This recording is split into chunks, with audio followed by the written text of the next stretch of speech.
Welcome to the new video of NeuroPhilos.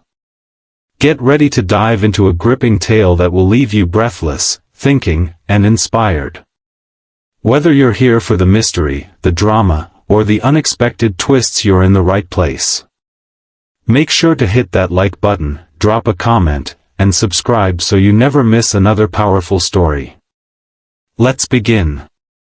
The weight of invisible fatigue. You wake up in the morning, but instead of feeling refreshed, there is a heaviness pressing on your chest. You might have slept 8 hours, eaten a decent breakfast, even gone through the familiar rituals of preparing for the day, but the fatigue remains. It is not the kind of tiredness that comes after a long run or a sleepless night. It is not merely mental weariness after solving a complex problem. It is something subtler, deeper, and far more unsettling. It is the sense of being drained in your very core, an exhaustion that persists regardless of rest, diet, or laughter shared with friends. This is what many people quietly carry but rarely name. A strange emptiness that no holiday cures, no success erases, no amount of entertainment distracts from.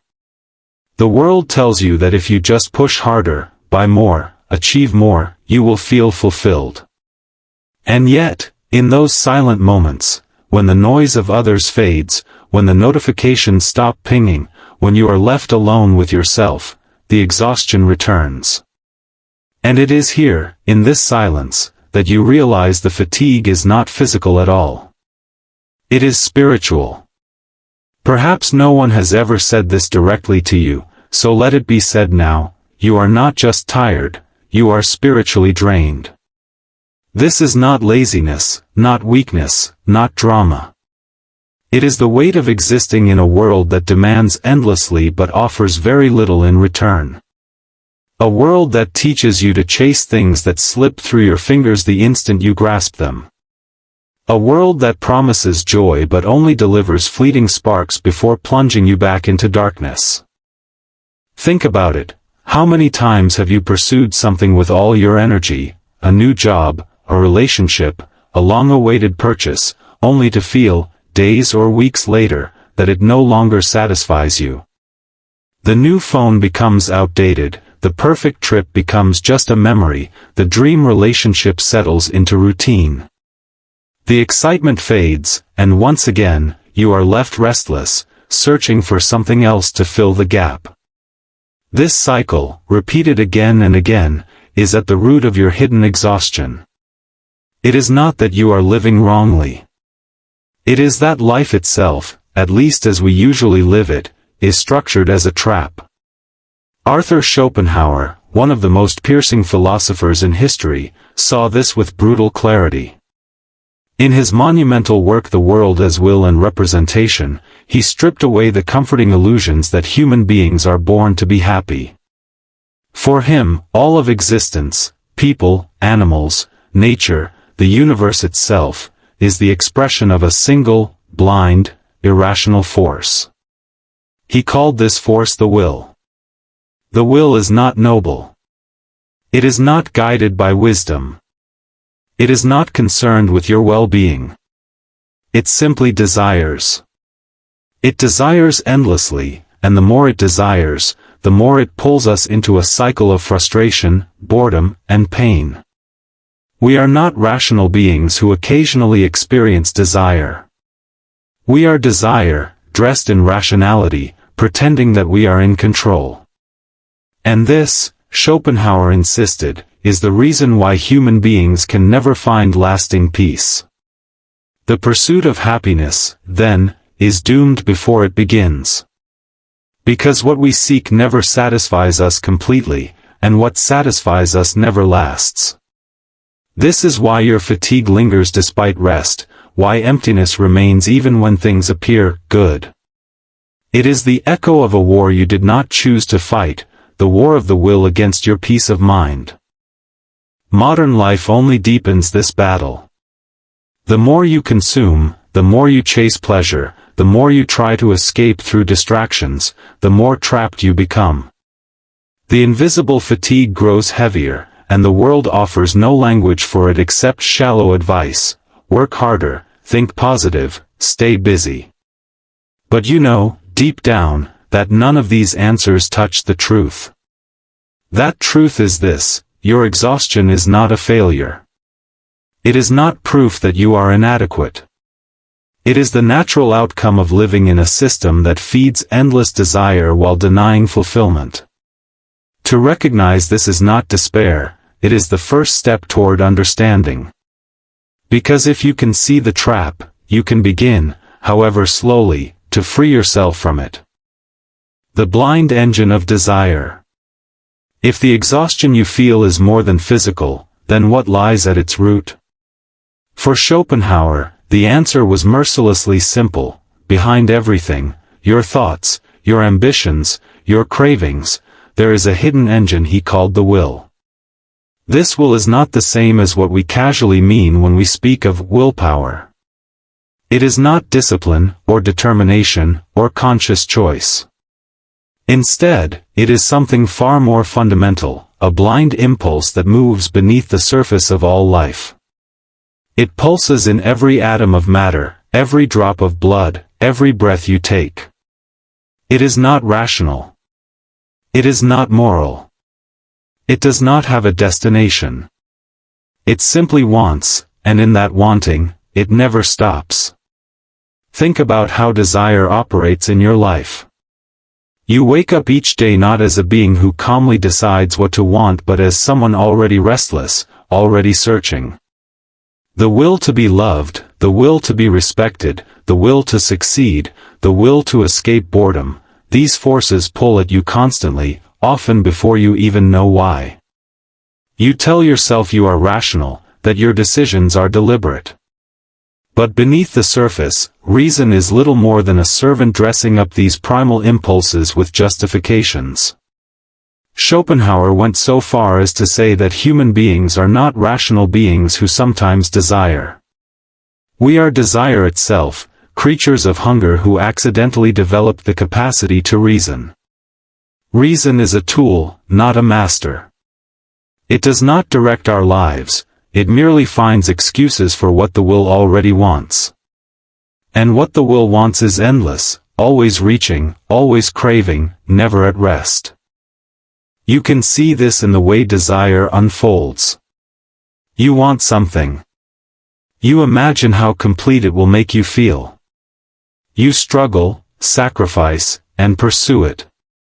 And then, at last, you achieve it. For a moment, perhaps a day, perhaps an hour, you feel relief, joy, even exhilaration. But soon the glow fades. The new car loses its shine. The relationship feels ordinary. The achievement that once seemed like a peak becomes just another step in an endless climb. And then the cycle begins again, a new desire, a new pursuit, a new disappointment. This, Schopenhauer warned, is not a mistake of life, it is the very structure of it. The will does not seek fulfillment, because fulfillment would mean an end to desire, and the will's only nature is to desire again. It does not care about your peace or your happiness. It is like a force of nature, relentless and indifferent, dragging you forward like a river that never pauses. When you look around at modern society, you can see how this truth is magnified. Entire industries are built on stoking the will. Advertisements whisper that you are incomplete without this product, this experience, this achievement. Social media thrives on comparison, fueling endless cravings for recognition and validation. Entertainment distracts you just enough to keep you restless, never satisfied. It is not an accident, it is a machine designed to keep the will hungry and to profit from that hunger. And so the spiritual exhaustion deepens. Because how can you rest when the very core of your existence is caught in this current? Even when you stop running for a moment, the mind keeps churning, projecting forward, searching for the next thing. The will does not allow you to stand still. It is always pulling you toward another goal, another hope, another illusion of completion. Perhaps you recognize this in your own restless mind. Even when you achieve what you wanted, the thought creeps in, what now? What's next? And even when you try to quiet yourself, another craving arises, uninvited, unavoidable. You may think you are choosing, but the truth is that you are being moved by a force deeper than choice. This realization is uncomfortable, but it explains why your exhaustion feels so heavy. You are not merely tired from effort. You are tired from being the instrument of a force that never stops playing. To exist is to be caught in the machinery of the will. And yet, there is power in naming it. Because when you understand that your restlessness is not a personal flaw but the nature of desire itself, you begin to see the world differently. The question becomes, if the will is the source of our suffering, how exactly does it play out in daily life? How does it trap us in the cycle of pain and emptiness that feels so inescapable? Schopenhauer's answer was stark: life itself is a pendulum swinging between two states, pain and boredom. And in this endless swing, the will keeps us captive. The pendulum of pain and boredom. If the will is the hidden engine that drives us, then how exactly does it shape our daily lives? Schopenhauer gave a chilling image. Human existence swings like a pendulum between two poles, pain and boredom. Between these two extremes, our lives rise and fall, with only brief flashes of satisfaction that vanish almost as soon as they appear. On one side is pain. Whenever we desire something, whether it is love, recognition, success, wealth, or even something small like a meal or a new piece of clothing, we suffer. The very act of desiring is a state of lack, of incompleteness. It reminds us that something is missing, that we are not whole until we attain the object of our craving. This absence stings, gnaws, and leaves us restless. The longer the wait, the greater the frustration, the sharper the pain. Anyone who has longed for something and failed to achieve it knows this torment intimately. And yet, suppose we do achieve what we want. For a brief moment, there is release. A spark of joy, even euphoria. The new relationship blossoms, the dream job comes through, the long-sought object is finally ours. But this joy is fragile, short-lived.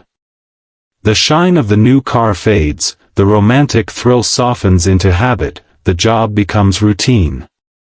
And as soon as the novelty is gone, another threat emerges: boredom. Boredom, Schopenhauer argued, is as destructive as pain, though in a quieter way.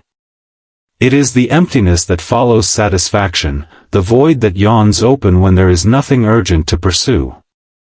When we have everything we thought we wanted, we discover that having does not cure longing, it only changes its form. Instead of pain, we face a hollow stillness. Time drags. Life feels stripped of meaning. We search desperately for the next desire, anything to break the monotony. And thus the pendulum swings back again, from boredom to pain, as we begin to crave once more. This is not an occasional pattern, it is the rhythm of existence itself.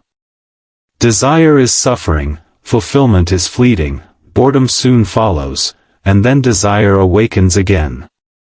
Pain, temporary relief, boredom, pain again, an endless cycle from which no one fully escapes. The pendulum does not stop swinging simply because you have achieved enough, or because you are weary. Even when you want nothing more than peace, the will continues to pulse inside you, creating fresh cravings that drag you back into the swing. Think about how this appears in everyday life. A person works tirelessly for years to buy their dream home. When they finally move in, joy fills the air for a season, but soon the house feels ordinary, the space becomes familiar, and new desires emerge: more furniture, a bigger yard, a better neighborhood. Another person spends years longing for a partner. They finally fall in love, but over time routine settles in, and the spark fades. Boredom seeps in, and the search for novelty begins again. Even small things follow this law. The taste of a delicious meal, so satisfying in the moment, becomes trivial an hour later when hunger returns. Schopenhauer saw in this pattern a brutal honesty that most people avoid. We like to believe that happiness is possible, that if we just arrange our lives correctly, we can stay fulfilled. But reality shows otherwise. Every fulfilled desire brings not lasting peace but a brief pause before the pendulum swings back. It is no wonder, then, that even the wealthiest or most successful individuals often describe their lives as restless or unsatisfying. The pendulum spares no one.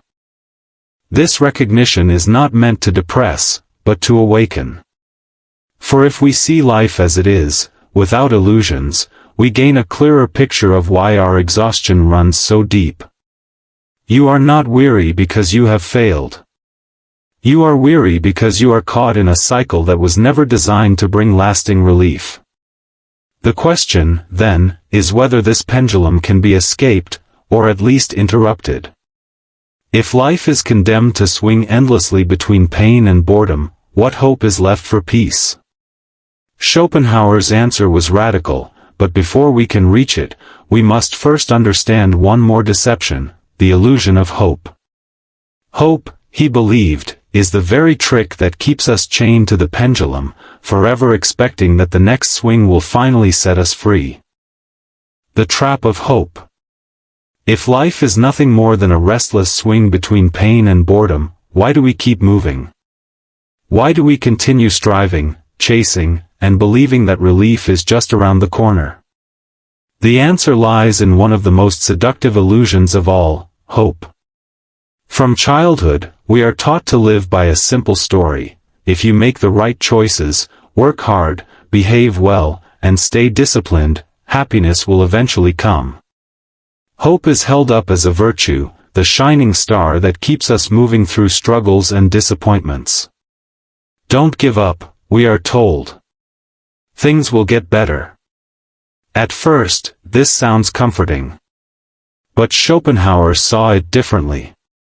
For him, hope was not a guiding light but a cruel trick, a mirage that lures us forward only to vanish as we approach. Why? Because hope always points to the future. It tells us that peace, fulfillment, and joy will arrive later, after the next achievement, after the next relationship, after the next success. But later never truly comes. Even when we achieve what we hoped for, the satisfaction dissolves quickly, replaced by boredom or a fresh desire. The goalposts move, and hope whispers again, just a little more, just a little further. This cycle keeps us locked in motion. We suffer while desiring, we are briefly relieved when satisfied, and then we suffer again. Hope fuels this pendulum, giving us the illusion that the next swing will be different, that the next milestone will finally end the restlessness. But in reality, nothing changes. We remain trapped in the same circle, always longing, never arriving. Consider how this plays out in modern life. A student hopes that once they graduate, they will feel free. They graduate, but now they hope for a good job. The job comes, but now they hope for promotion. The promotion arrives, but they hope for more recognition, more pay, more respect. The horizon keeps receding, the hope keeps shifting, and the exhaustion grows deeper. Or think of someone searching for love. They hope a new relationship will complete them, and for a while it does. But soon cracks appear, routine sets in, and hope whispers again, perhaps someone else, somewhere else, will bring the missing joy. The cycle repeats endlessly, and hope never delivers what it promises. This is why Schopenhauer called hope a poison disguised as medicine. It keeps us moving in circles, believing that tomorrow will save us while preventing us from facing the reality of today. Hope delays awakening. It makes us obedient servants of the will, endlessly chasing, endlessly desiring, endlessly disappointed. Worse still, hope convinces us that unhappiness is a personal failure. When we are not happy, we think we must have done something wrong, or not tried hard enough. The world tells us to feel guilty for being unsatisfied, as if dissatisfaction were a flaw in our character. But according to Schopenhauer, unhappiness is not a mistake, it is the very structure of life as long as we are ruled by the will. Seeing this truth can be devastating. To accept that happiness, as the world promises it, does not exist is to strip away the last comforting illusion.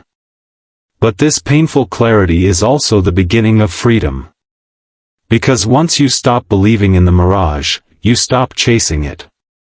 You can begin to look at life not as a ladder you must climb to happiness, but as something else entirely. The question that arises then is simple but profound. If hope is an illusion, if happiness is only a fleeting pause between suffering, what remains for us? Do we resign ourselves to despair, surrender to nihilism, or accept life as meaningless? Schopenhauer's answer was neither despair nor blind optimism. Instead, he offered something radical, a way to step outside the cycle altogether. The solution was not to hope for more but to want less. This, he called the path of renunciation, a quiet, deliberate refusal to be enslaved by the will. Not by destroying life, but by loosening our attachment to its endless cravings. The path of renunciation. If desire is endless, if the pendulum of pain and boredom never stops, and if hope itself is a trap, what remains for us? Do we collapse into despair, surrender to nihilism, and conclude that life is nothing but meaningless suffering? Schopenhauer did not think so. His answer was stark, but also strangely liberating. The only way to end suffering is not to want more, but to want less. This is what he called the denial of the will. At first, the phrase sounds harsh, almost impossible. After all, the will pulses through every part of life. It moves our bodies, fuels our ambitions, shapes our dreams. How can one deny something so fundamental? And yet, Schopenhauer insisted that freedom lies precisely here, in learning to step outside the cycle, to resist the endless cravings that keep us enslaved. Renunciation does not mean despair. It is not about abandoning life, nor about falling into numb apathy. Instead, it is about loosening our grip, interrupting the blind momentum of desire, and creating spaces where the will loses its hold. Schopenhauer described three main paths toward this liberation. The first is aesthetic contemplation. When we experience art, music, or the beauty of nature without trying to possess or consume it, we briefly silence the will. A painting does not satisfy hunger. A symphony does not bring status. A sunset does not grant wealth. Yet in these moments, we are lifted outside the pendulum of craving and boredom. We simply behold. Time dissolves, the restless mind grows still, and for a while, we taste a freedom untouched by desire. In art and beauty, Schopenhauer saw humanity's clearest escape from suffering, however temporary. The second path is inner silence, what today we might call meditation, mindfulness, or contemplative practice.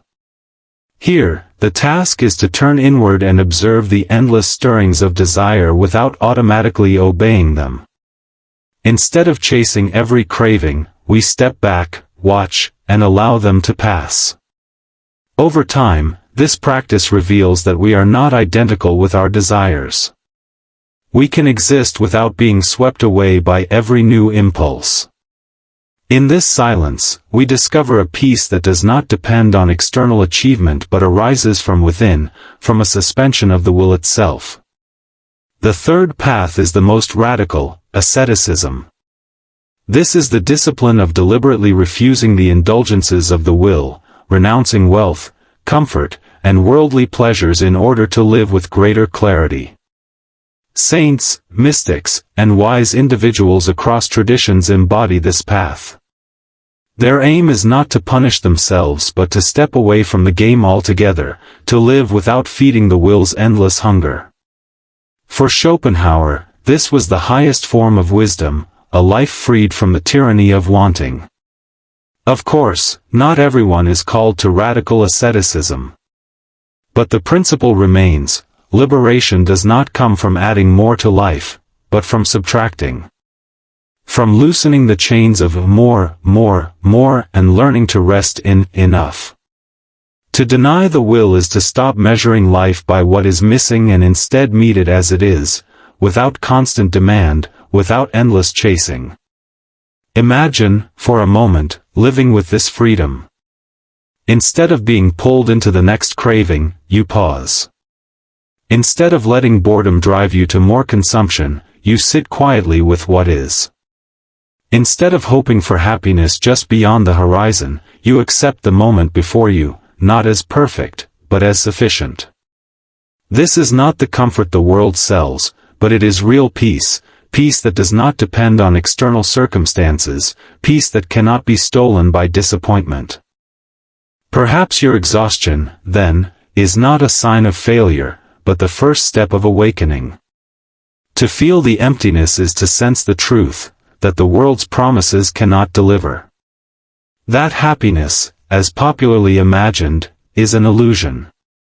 But instead of despair, this realization opens the door to another way of being, a way lighter, clearer, freer. Schopenhauer called it renunciation, but you might call it release. The release of the endless chase. The release of the pendulum's grip. The release of hope's deception. In that release, you begin to taste something the will can never provide: stillness. And in stillness, perhaps, lies the only true freedom we can ever know.